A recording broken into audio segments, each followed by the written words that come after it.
Saya sudah mencoba bisnis kuliner, fashion, tapi tidak tahan lama. Minta rekomendasi bisnis apa yang lebih menjanjikan untuk jangka panjang, Min? Rizal, Semarang.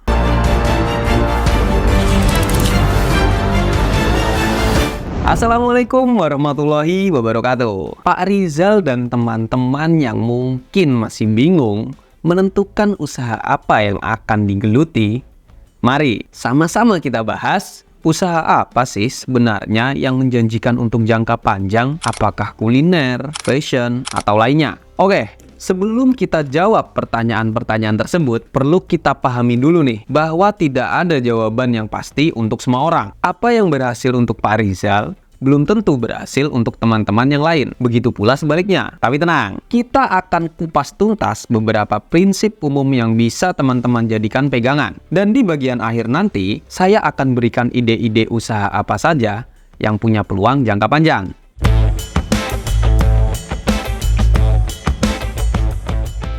Pertama, kenali pasar. Teman-teman perlu mencari tahu apa yang dibutuhkan dan diinginkan oleh masyarakat sekitar. Misalnya, apakah mereka lebih membutuhkan toko grosir yang menjual barang-barang dalam jumlah yang besar, atau toko kelontong yang menyediakan kebutuhan sehari-hari. Riset pasar sederhana ini bisa jadi langkah awal yang sangat membantu. Perhatikan pola belanja, kebiasaan, dan kesukaan mereka. Dengan begitu, teman-teman bisa menentukan jenis toko yang lebih menjanjikan. Kedua, diversifikasi produk. Artinya, jangan hanya fokus pada satu jenis produk. Semakin banyak variasi produk yang teman-teman tawarkan, semakin besar juga peluang teman-teman untuk menarik lebih banyak pelanggan. Misalnya, kalau teman-teman buka toko kelontong, jangan hanya jual bahan makanan, tapi tambahkan juga produk-produk rumah tangga lainnya. Ketiga, pelayanan excellent. Layanan pelanggan adalah kunci. Ingat, pelanggan yang puas akan kembali lagi dan lagi.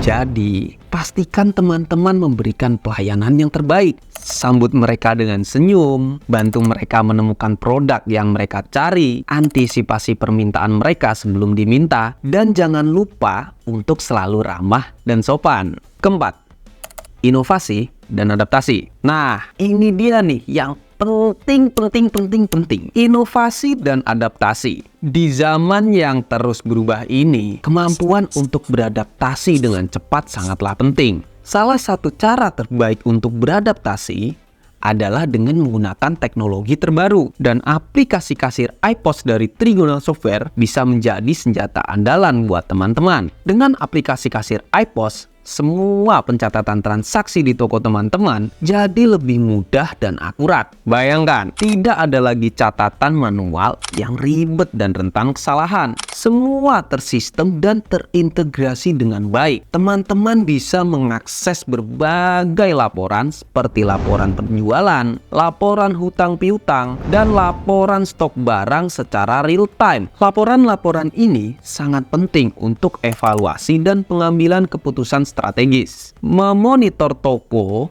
juga bisa teman-teman lakukan dari mana saja dan kapan saja. Cukup dengan gadget yang teman-teman bawa kemana-mana itu. Jadi, energi dan waktu yang teman-teman miliki bisa digunakan untuk fokus pada hal-hal yang lebih strategis tanpa harus selalu berada di toko. Dengan monitoring dan evaluasi rutin yang mudah ini, teman-teman bisa segera mengetahui jika terjadi masalah dan langsung mengambil tindakan. Bisnis yang selalu dipantau dengan baik cenderung lebih tahan lama dan sukses. iPOS menyediakan semua alat yang dibutuhkan untuk menjaga bisnis teman-teman tetap eksis dan berkembang. Sekarang, mengutip artikel di kompas.com, inilah dia ide-ide bisnis yang bisa teman-teman jadikan pertimbangan.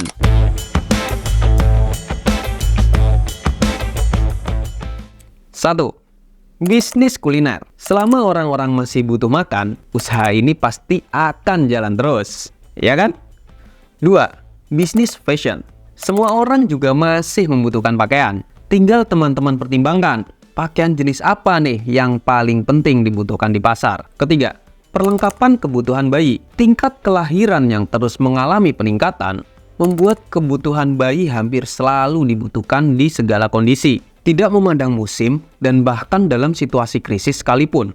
Keempat, produk kesehatan. Kebutuhan akan obat-obatan, baik herbal maupun obat medis, semakin meningkat seiring kesadaran masyarakat yang semakin tinggi terhadap kesehatan. Jika teman-teman tertarik dan ingin menjalankan bisnis semacam ini, pastikan teman-teman sudah memiliki sertifikasi kelayakan, baik dari Badan POM maupun Kementerian Kesehatan. Tujuannya supaya keamanan menjadi lebih terjamin. Dan yang paling penting, jangan sampai menimbulkan keraguan, terutama bagi konsumen.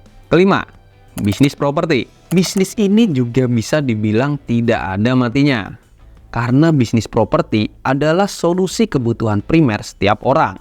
Oke teman-teman, semoga apa yang saya jelaskan tadi bisa bermanfaat ya. Selamat memulai usaha dan jangan lupa untuk terus belajar dan beradaptasi. Dan jangan lupa berdoa. Salam sukses. Wassalamualaikum warahmatullahi wabarakatuh.